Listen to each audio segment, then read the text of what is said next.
So take 2. Ulit, sayang. So ayan guys, market update lang tayo. Hanap lang tayo ng magandang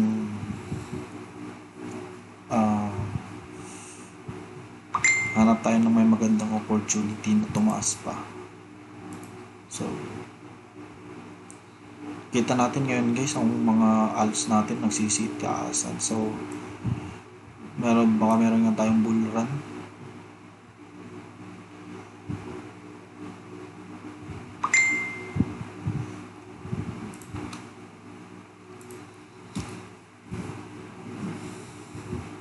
Hanap tayo ng pwede nating mapasukan, yung mga kumbaga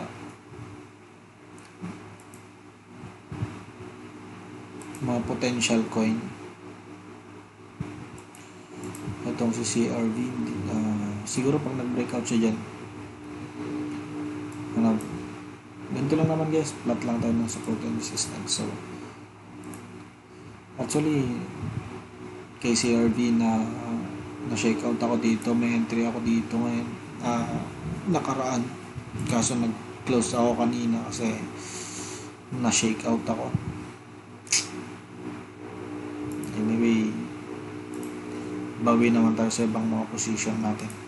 So and guys, flat natin yung support tsaka resistance kay CRV. So previous support, now a resistance. So sa 1 day time frame, wait na lang tayo ng valid breakout, yung strong breakout,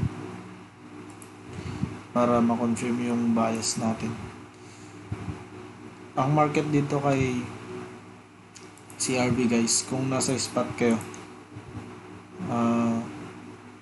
uptrend siya. Noon ko pa sinasabi to guys, na si CRV is uptrend. Yes, malalaki yung mga pullback niya. Kasi tingnan mo naman yung mga pump niya, kasi grabe din naman siya mag-pump. So 160%. Sayang. May entry ako dito dati. Pag-entry ako dito dati.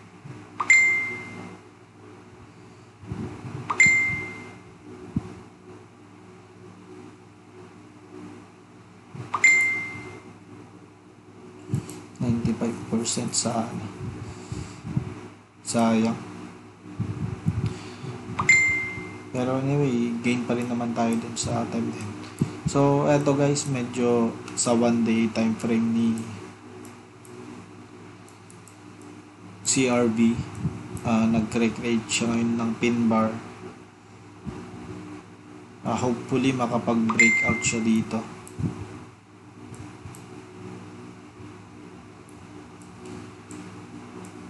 Sa resistance natin. So wait na lang natin to bukas guys.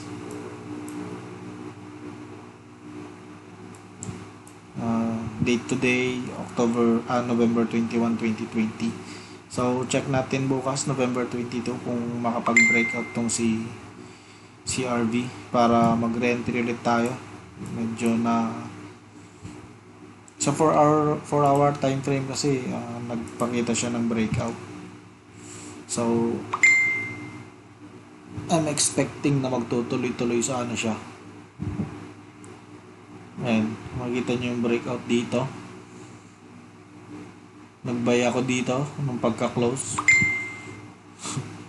912, eksakto 912. So yan, nag-pump siya. Akala ko tutuloy-tuloy niya. Tutuloy-tuloy niya pataas. Kasi hindi. Diba, para iniisip ko kanina nung bumalik siya, baka fake breakout tayo dito sa 4 hour time frame. Then nung bumalik siya kanina, nung tinitignan ko, kasi nag-chase ako sa higher time frame para ma-confirm kung tama yung bias ko dito sa 4 hours. Nakita ko hindi siya nagtuloy. Kumbaga sa 1 days ni-reject siya sa hindi siya nag-breakout sa one day, may rejection na naganap. So nag-close muna ako. So ang bala ko diyan, magre-reentry ako pag nag-breakout dito. Tapos siguro mag-sell ako ng mga level ng mga ito kasi mga level ng resistance natin eh. Although medyo maganda-ganda naman yung trend natin, siguro dito ako magbebenta. May TP. Medyo mas maganda yung risk-reward ratio natin dito. So, mas makapag-breakout siya dito sa resistance na yan. I will put my stop loss around here. Or 20 pips below. Paano ba sumukat ng pips? Gamitin natin yung info line. 20 pips. Ayun, sakto. Mas delikado ata to. And 20 pips below, which is the possible retest. So, nakaw.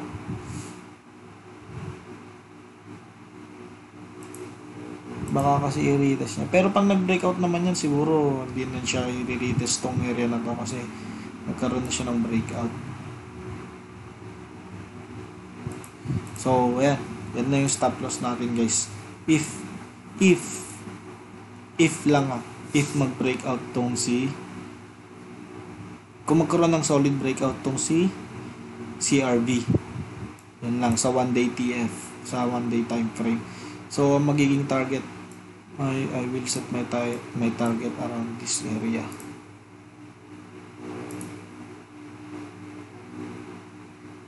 Yan. So yan yung area ng ating target. So I'm willing to take risk. I'm willing to risk 27%, less than 28% of my portfolio to gain 85%. So, not bad. Hindi talaga siya masama. Very good. So, yan. So, yun lang yung market analysis natin dito kay CRV. So, sino pa ba? Kay BTC, hindi ko sige, check na lang natin si BTC. Kay BTC, uptrend pa rin to si BTC. Strong yung bull market natin. So, yun. Bullish candle, doji, bullish candle, tapos ngayon nag-create siya ng pin bar. I'm expecting this to create a pin bar. So 4 hour time frame, tingnan natin kung may mga breakout na naganap sa ating kasaysayan. Oh, saan ka na? Ganito, walang history.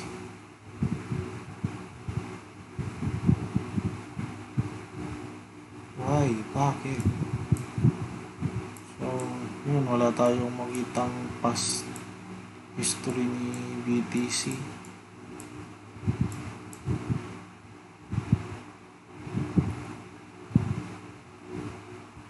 So, wala, hindi ako makapag-TI na maayos dito, guys.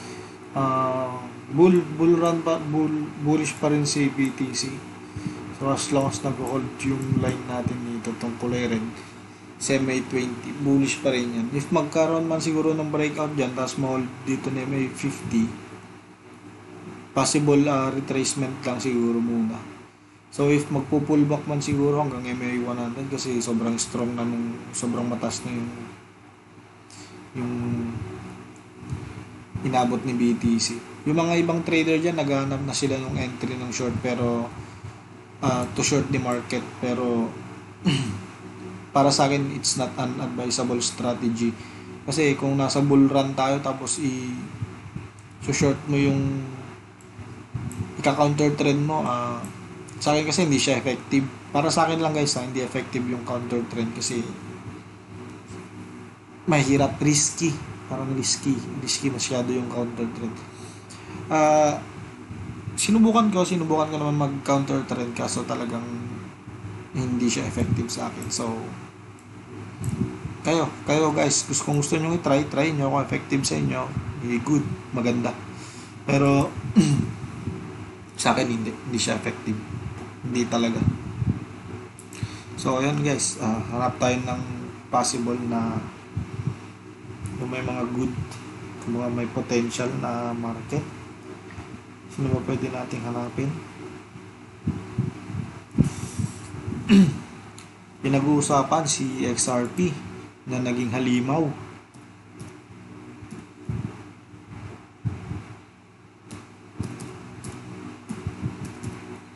So yung XRP natin ngayon is nag-pump.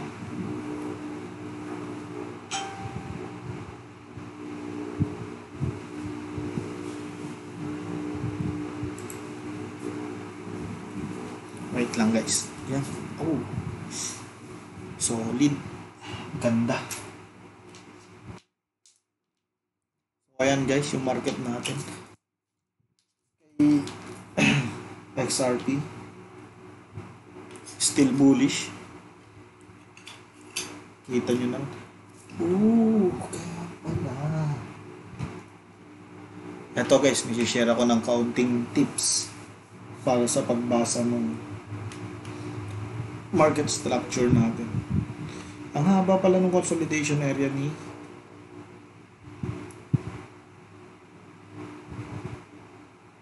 XRP.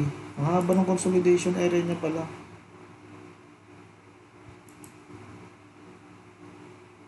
Ayan no. Haba ng consolidation niya. So ilang araw yan. Susukatin natin. 65 bars, 66 days. More than 2 months na nag-consolidate sa XRP. More than 2 months na nahimik. Kumbaga natulog, nagpahinga. Tapos ngayon, lala. Sa GC, nagsabi na ako sa GC, ang unang target ko dito nun is 30. Nagkaroon siya ng breakout around dito. Ilang araw nang nakakalipas. Target ko talaga dito is 30. Sa mga nakinig, sa group, congratulations. May mga nag-hold, may mga nag-sell.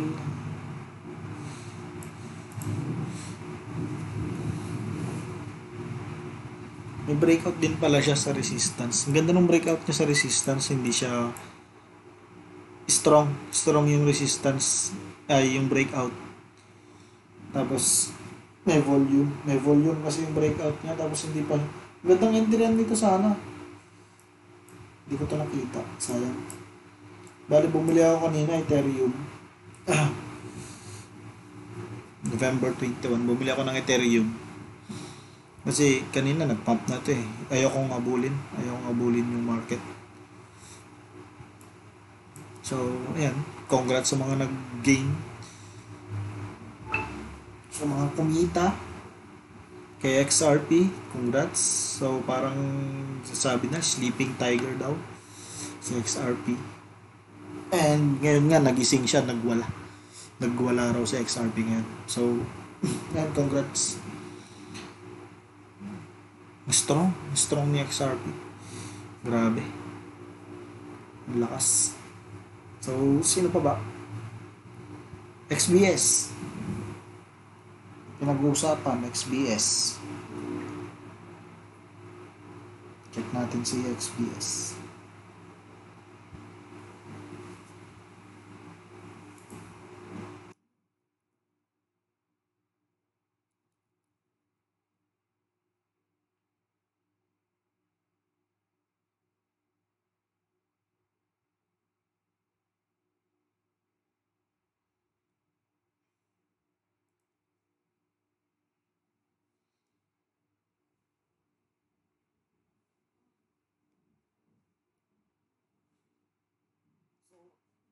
Ito guys, yung chart ni XBS.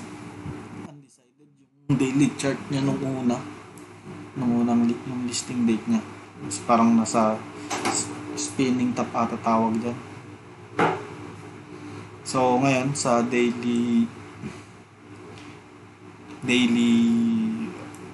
time frame niya yung XBS. Actually maganda nga to kasi meron tayong nakikitang higher high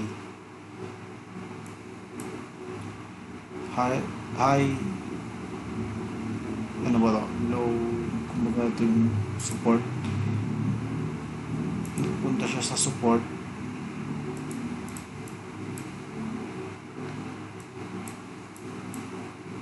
And ngayon may crossover si MA20 tsaka MA50. And siguro si Sir John Henry nag-plot siya dito kanina ng Elliott wave. Hindi kasi tayo marunong mag-Elliott wave. So ang ganda. Ang ganda rin nung kanya. Congratulations sa mga sumabay kay Sir John Henry. Check natin na 4 hour niya. Ayun. So, ayun na nga. Nagkaroon na siya ng bullish. Ang lakas. Sumabay siguro to sa pump na XRP.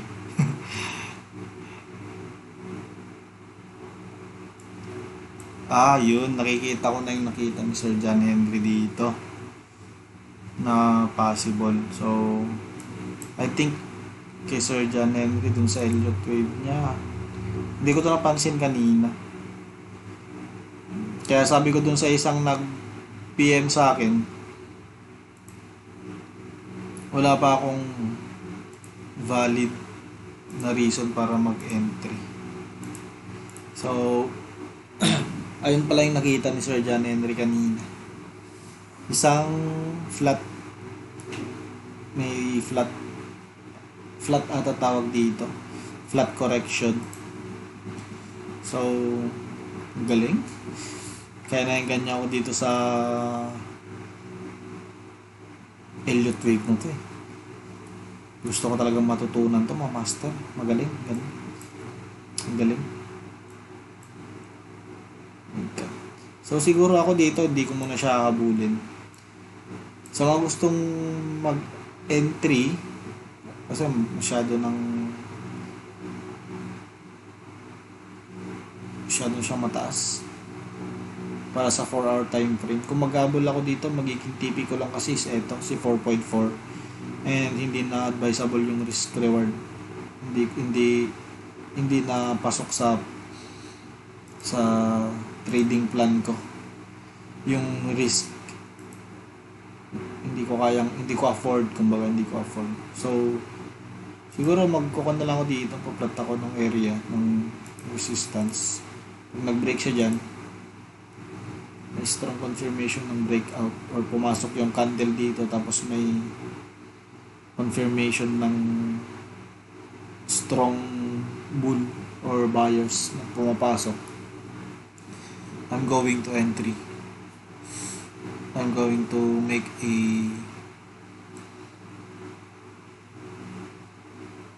pero maganda talaga siya eh, kasi hindi nagtuloy-tuloy yung na cross over ulit yung MA20 natin. So analysis ko dito guys para sa next second entry siguro, crossover dito sa resistance. Pero feeling ko maggaganto to eh. Ano tawag dito? Feeling ko kasi magiging ganito yung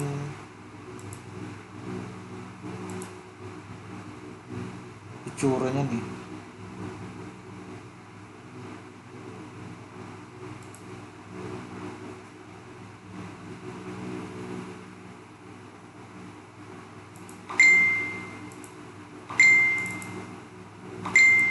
Ang haba. Ano ba nangyari dito? 3 counts lang to.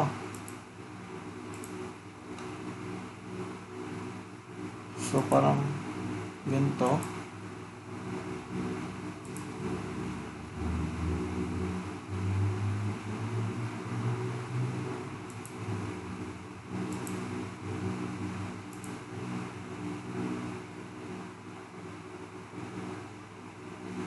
Ay, hindi.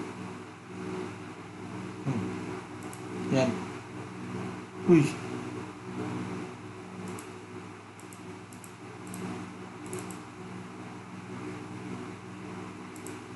Ah, okay. Tanga. Ganito siya. Ang ina-expect ka mangyari is magiging ganito siya.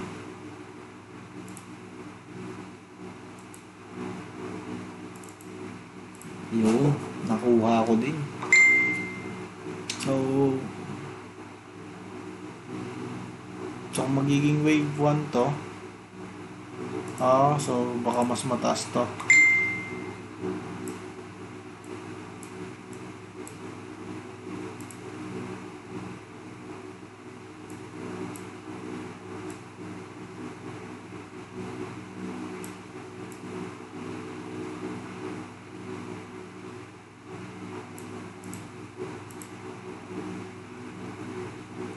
So mga ganyan siguro tong XBS. Basta magiging signal ko dito ng entries breakout dito sa resistance natin dito around 4.4. Ganyan siguro yung magiging scenario ko, pero feeling ko magiging ganito nga talaga to eh. So next, sino ba? Kava. Try natin si Kava. Nakita ba natin si Kava?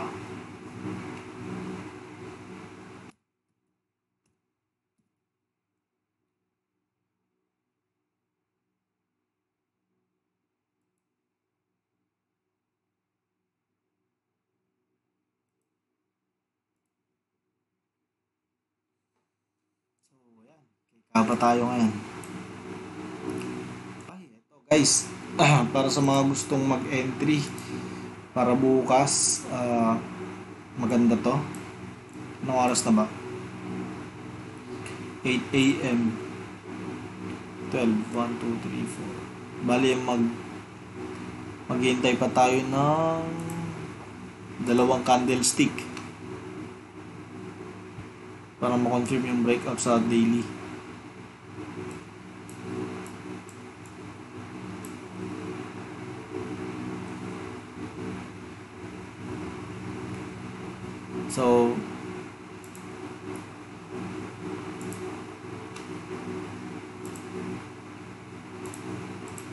So ayan guys, yung magiging natin, resistance level.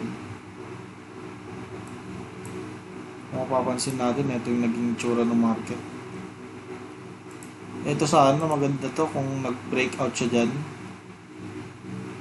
Matatight yung ban natin, kaso hindi eh. Nagkaroon siya ng ABC dito. Hindi ko alam kung ABC dyan o ano. So ito guys, pag nag-expect natin na nag-breakout ng ganyan, good to buy. Maganda yung risk reward. Kasi sabi ko nga, I always set my stop loss below the previous low. So obvious sa akin, kasi obvious naman na low itong area na to. So kung mag-breakout si Kaba bukas, sabayan nyo ako kung gusto nyong sumabay. So kung gustong sumabay bukas, ang magiging stop loss ko is ito. So ito gagawin kong stop loss, horizontal line red. So 1.6899 ang stop loss natin. Ang target natin is ito.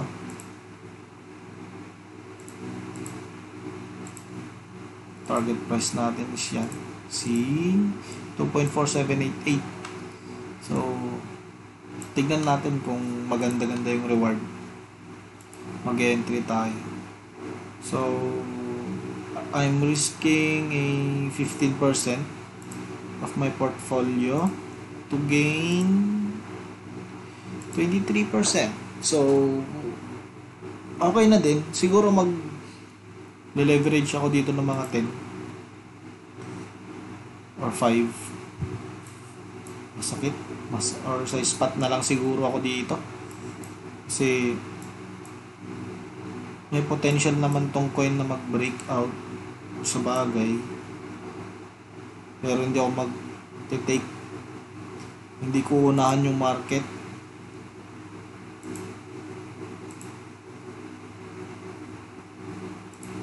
So, ito yung mga possible TP natin siguro, dalawa. Kung mag-adjust tayo, say 31%, kumbaga 1:2. Not bad. Pero tignan natin, bali siguro ilagyan natin to ng watch na lang natin to. Monitor natin tong price ni Kaba. Kasi itong area na to. Monitor lang natin tong area na to. If may spatan naman natin na strong yung market pag dating dito sa area na to, i-try nating i-trail. Siguro trail na tayo dito. Tapos if mag-breakout siya ng konti dito, trail natin siya dito. Baka kasi touch niya tong level na to, yung high niya.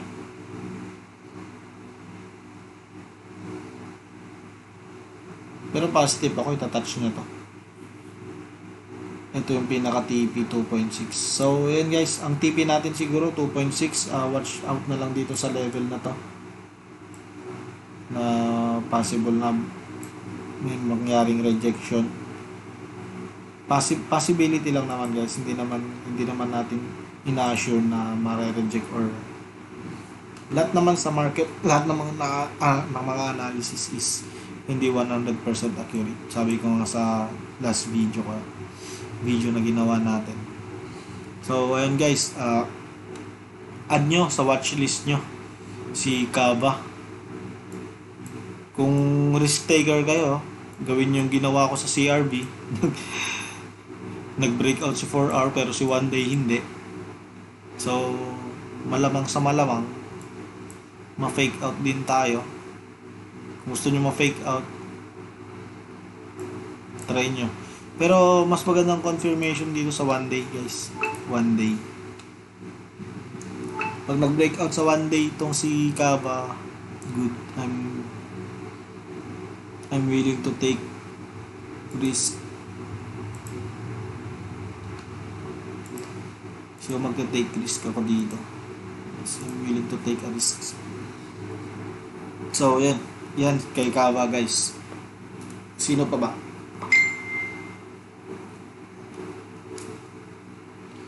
Sino pa ba?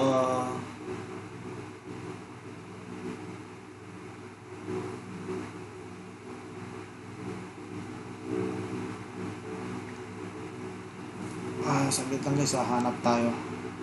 Try natin itong si Ocean sa mga sa mga gustong bumili ng karagatan.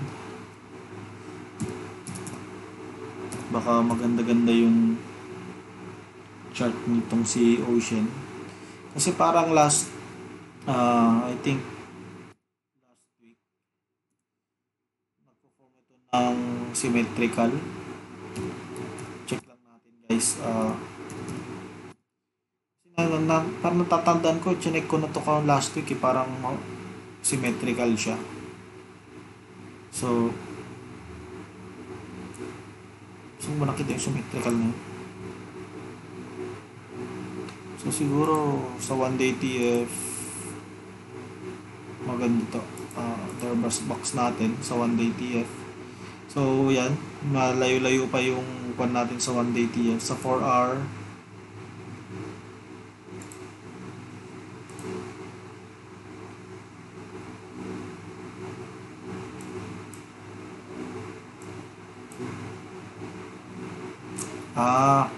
parang kwan siya, pennant, hindi pala symmetrical.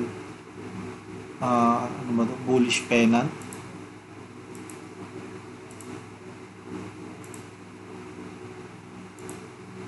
So, parang bullish pennant nga siya. Yan. So, ayun nga. So, bullish pennant nga para sa akin. So, ayun guys, kung ano nakikita nyo naman sa market, yun na yun eh. Huwag yan, tips lang, wag na kayo maghanap. Kung hindi nyo nakikita, huwag nyo nang hanapin. Hindi nyo nang nakikita, hinahanap nyo pa. Ayun nang magpakita sa inyo, hinahanap nyo pa. So, yan, para mas clear.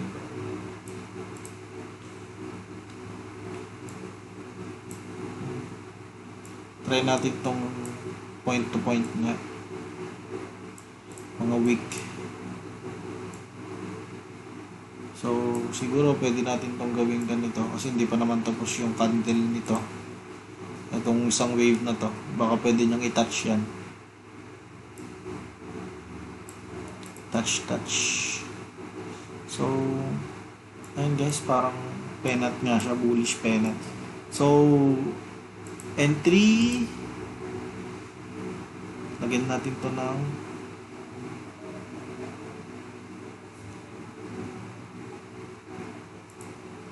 parang lugi. Entry sa breakout din nitong resistance. Any, kahit saan dito sa dalawa. Pag nag-breakout dito sa dalawa, pwede tayong mag-entry ng short. So, short, malaki-laki yung potential ng short natin. If magkaroon siya ng breakout at makabili tayo dyan around dyan 22% and ang risk natin is around dito.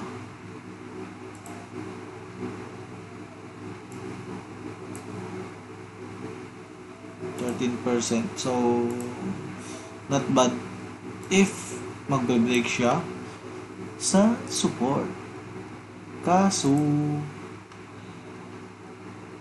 strong tayo, sa bullish side tayo, syempre.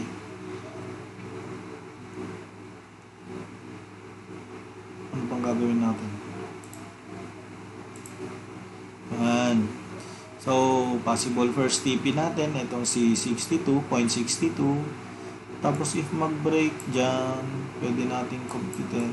So, try natin mag-plot ng Fibonacci extension.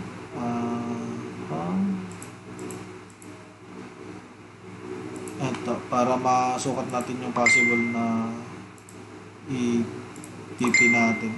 If in case na mag-breakout dito sa ating pennant. So, ayun. So, ito nga. Mga possible area ng target natin. Possible target. Araw. So, if mag-break dyan, so, baka maging ganito siya. Mag-break. This is break.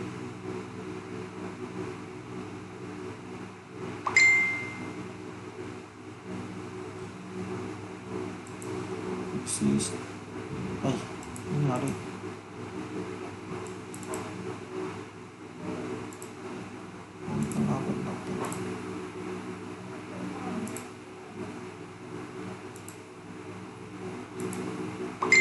So, possible break, resist.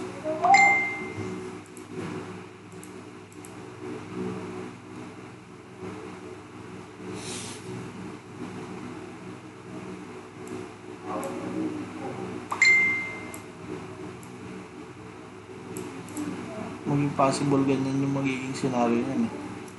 So, siguro first TP dito kay 0.62. Second TP natin si 100 and third TP natin si 1.61.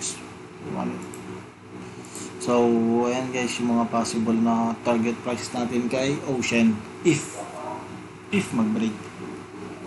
Magkaroon ng valid at strong na breakout. So, ayan guys kay Ocean. And sino pa ba? Add nyo na rin to guys sa watchlist natin si Ocean. So, sa nasa watchlist na natin is si Kava and Ocean. Try natin si Phil.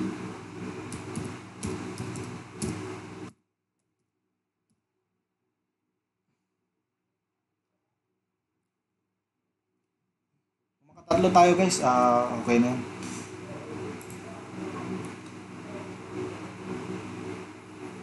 Uy.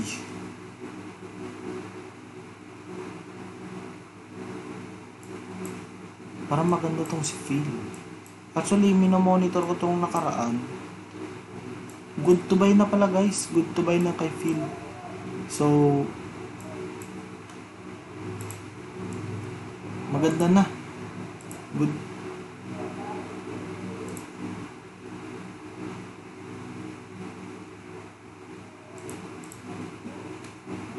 Good to buy na to guys. Kay Phil sa 1-day TF.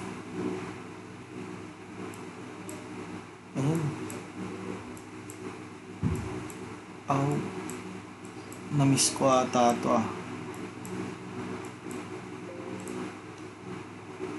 Lobat na tayo.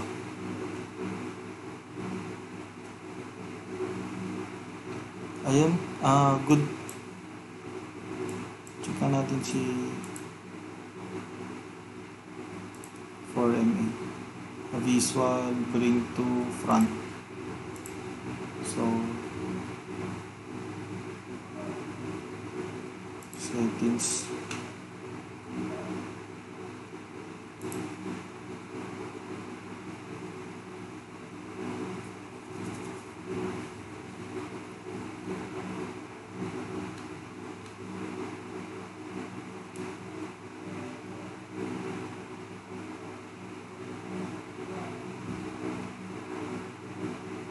Ay, shit.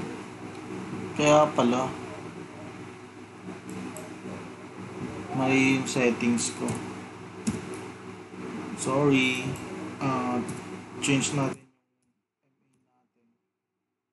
Kaya pala medyo nalilito ako. So, yeah. Set as save as default. Style. Medyo pakapalan natin yung line natin.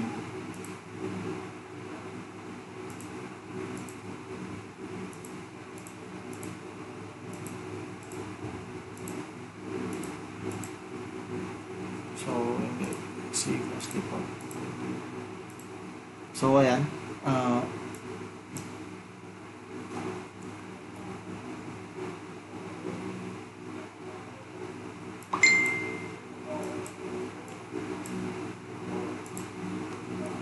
Balik-balikan natin yung dalawa kanina para ma-confirm. Mali pala yung settings natin ng moving average natin. So, check natin dito. Sa 4-hour time frame guys, si Phil nagkaroon na siya ng crossover. Yung MA20 nagkaroon na ng crossover dito. So, yan. Mapapansin nyo. Crossover na siya guys. Pero pwede kasi natin i-adjust yung ating trend line. Kung kukunin natin yung more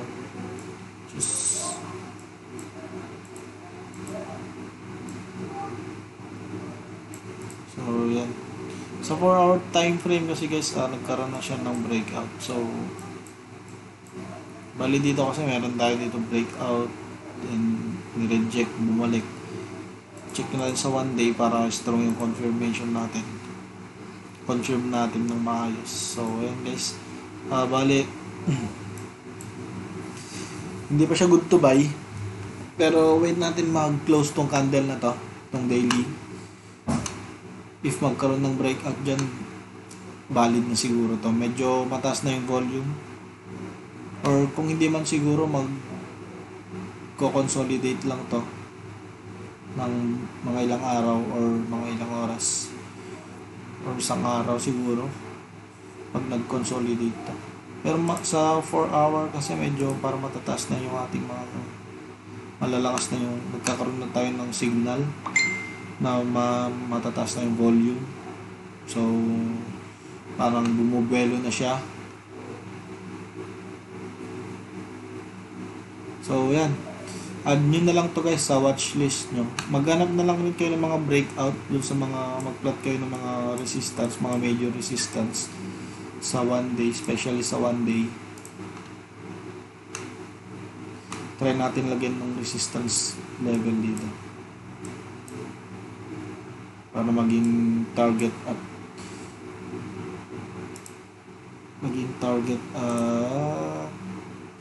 entry, maging possible entry natin. Bigyan natin ng isang support para sa stop loss. So ayan guys, so kung mag-breakout dito, parang magiging 1:1 lang yung risk reward natin kung gusto nyo kasi kung ganyan, kung mapakabili ka dyan, risk ka ng 8.8. Kung makakakabili,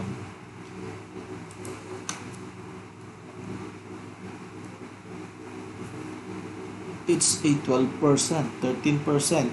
So 13% yung ating lock.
So,